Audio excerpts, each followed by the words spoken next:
Maria Dela Cruz and Omar Al Mansoor looked like a dream. A poor Filipina bride and a wealthy Dubai businessman. Their love story glittering across social media. But by sunrise on their wedding night, she was dead, he was missing, and the truth behind their perfect marriage was darker than anyone could imagine. Maria Dela Cruz had always dreamed of escaping the humid streets of Cebu for something bigger, brighter, richer. When she landed a receptionist job at a luxury spa in Dubai, it felt like a golden ticket punched straight out of poverty. She learned to smile through exhaustion, to speak in soft tones that made wealthy clients feel seen, and to keep her real thoughts tucked behind her perfect lipstick. That's where she met Omar Al Mansoor, tall, smooth, 32, with the kind of charm that came easy to men who never had to work for it. He wasn't just rich. He had presence, the kind that made heads turn and silence follow. For Maria, he was everything she'd been chasing: stability, status, and a life she could finally post about without shame. Omar fell hard too, enchanted by her mix of innocence and ambition. Within months, he was sending flowers to her job, taking her to rooftop dinners, flying her to Oman for business trips that felt like stolen fairy tales. Maria's friends called her lucky, but she knew better. She had secrets, one in particular that could burn everything to ash. Back in the Philippines, she'd loved someone else once, someone who didn't fit her future. She thought that chapter was closed. She told herself Omar didn't need to know. When he proposed, she said yes so fast it scared even her. The wedding was something out of an influencer's fantasy: gold chandeliers, imported orchids, a designer dress shipped from Paris, and hundreds of guests capturing every second on their phones. But behind her practiced smile and glittering eyes, Maria carried a quiet fear. She prayed that love would be enough to erase the past, that Omar would never dig deep enough to find what she'd buried. She was wrong. The honeymoon suite on the 27th floor of the Burj Al Arab looked like something straight out of a billionaire's daydream. Champagne chilling in a silver bucket, rose petals scattered across Egyptian cotton sheets, the city lights below shimmering like a sea of diamonds. Maria tried to steady her breathing as she looked out the window, convincing herself everything was fine, that tonight would be perfect. Omar, usually calm and composed, had been unusually quiet since the reception ended. He moved with a kind of stiff precision, like a man forcing himself to play a role he wasn't sure he wanted anymore.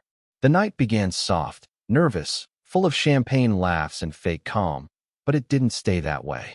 Somewhere between the sweet talk and the silence, something shifted. Omar's smile cracked.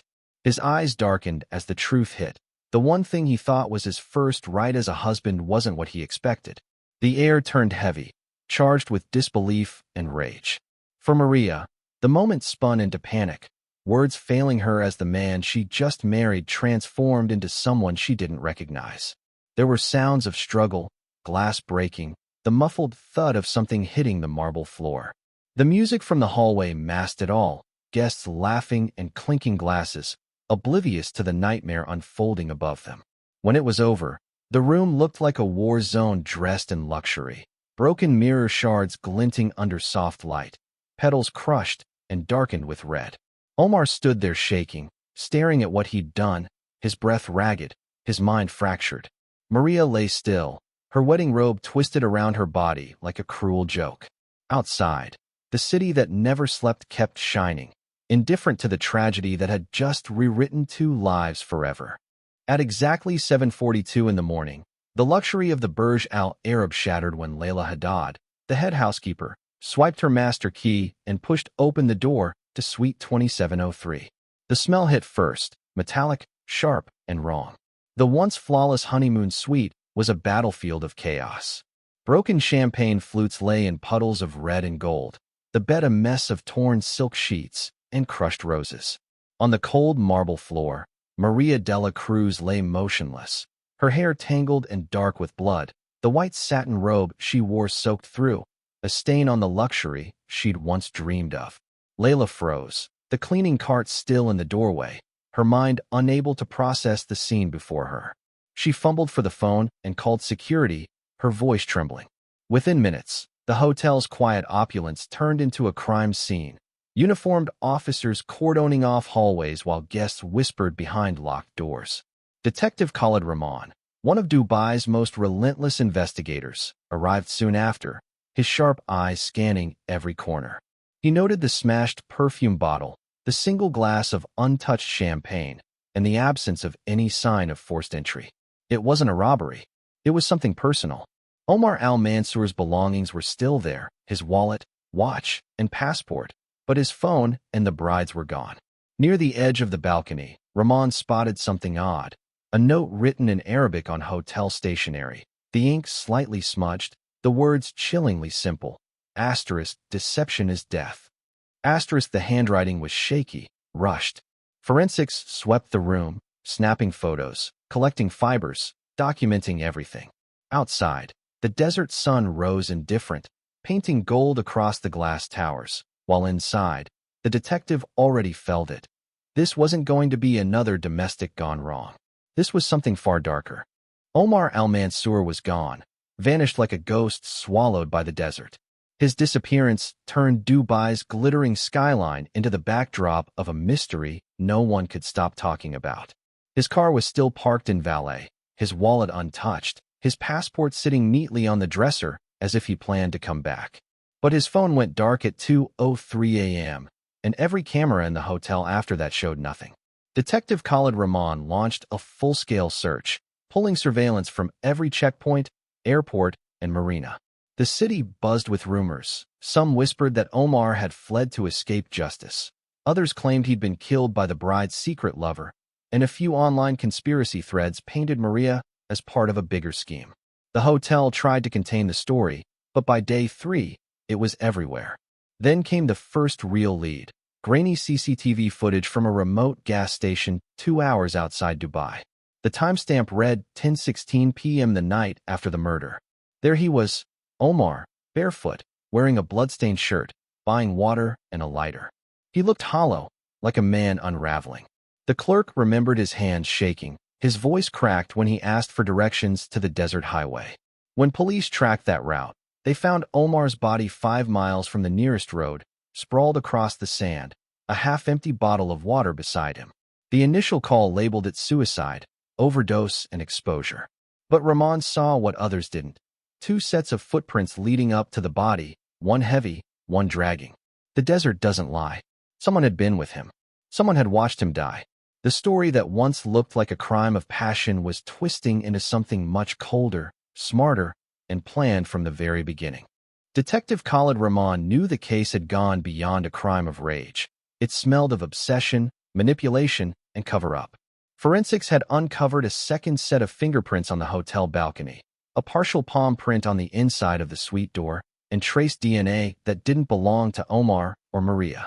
When the lab matched it, the name that came up was Ryan Cortez, a Filipino bartender who'd worked briefly at the wedding venue under a fake ID. A deeper dig revealed his connection to Maria. They'd been together years ago in Cebu, an intense young love that ended when Maria left for Dubai. But Ryan never really moved on. His social media pages were full of cryptic posts and photos of Maria, hidden in plain sight. The timeline tightened. Ryan arrived in Dubai 1 week before the wedding, checked into a cheap motel under a false name, and was last seen at the reception that very night, serving drinks near the bridal table. The most damning clue came from digital forensics.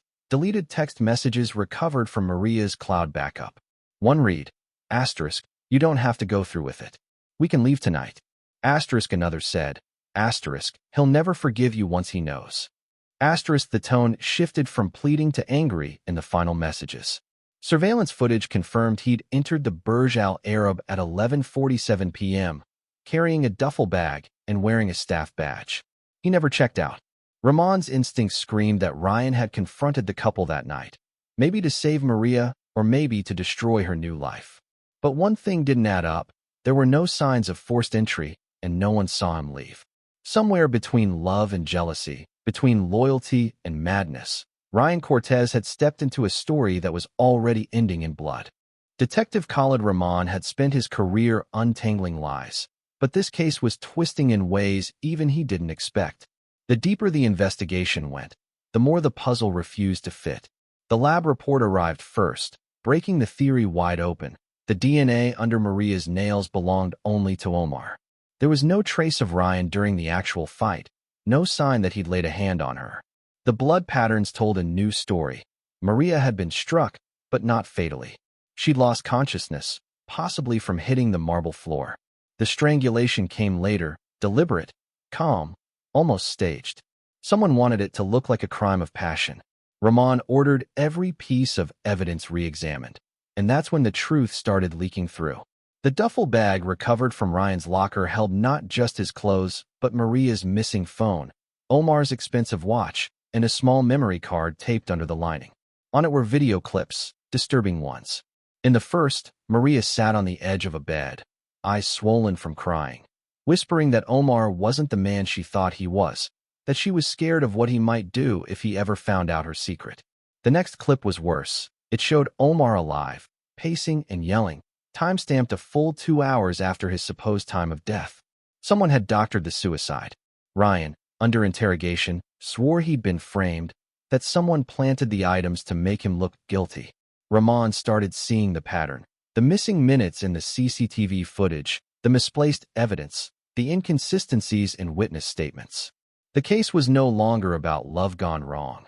It was about control, revenge, and someone clever enough to choreograph 2 deaths and a fake suicide in perfect sequence. The desert was hiding a puppeteer. The final twist came not from blood or fingerprints, but from money, cold, digital, unfeeling. Detective Khalid Rahman's team traced a $250,000 transfer that landed in Ryan Cortez's offshore account the morning after Maria's murder. The sender wasn't Omar, and it didn't match any of Maria's known contacts. It came from a shell company linked to none other than Layla Haddad, the head housekeeper who'd discovered Maria's body. The connection blew the case wide open. Layla had been quiet, cooperative, and sympathetic, but Rahman noticed small cracks, inconsistencies in her timeline, tiny errors that smelled rehearsed. When they raided her apartment, they found more: a burner phone, deleted messages, and a notebook filled with coded transactions. Under pressure, Layla confessed in fragments. She'd been Omar's secret business partner, tied to his underground real estate deals that used fake marriages for tax loopholes. When Maria came into the picture, Layla saw her as a threat, a woman who could ruin everything. She discovered Maria's old relationship with Ryan and exploited it, luring him back to Dubai with promises of money and freedom if he played his part. Her plan was viciously simple: provoke Omar's anger, let him destroy Maria, then eliminate him to tie up loose ends. But it spiraled. Omar lost control faster than she expected, and Ryan panicked when he realized he'd been set up. In the chaos, Layla finished what they started and staged the suicide. She thought it was perfect, until the money trail betrayed her. When the confession hit the media, Dubai's glittering elite crumbled under the scandal. The Virgin Lie murder, as tabloids branded it, became the country's darkest love story, a tale of pride, greed, and obsession that left 3 bodies buried under lies and 1 woman smiling in handcuffs, her empire of deceit finally collapsing in the desert sun.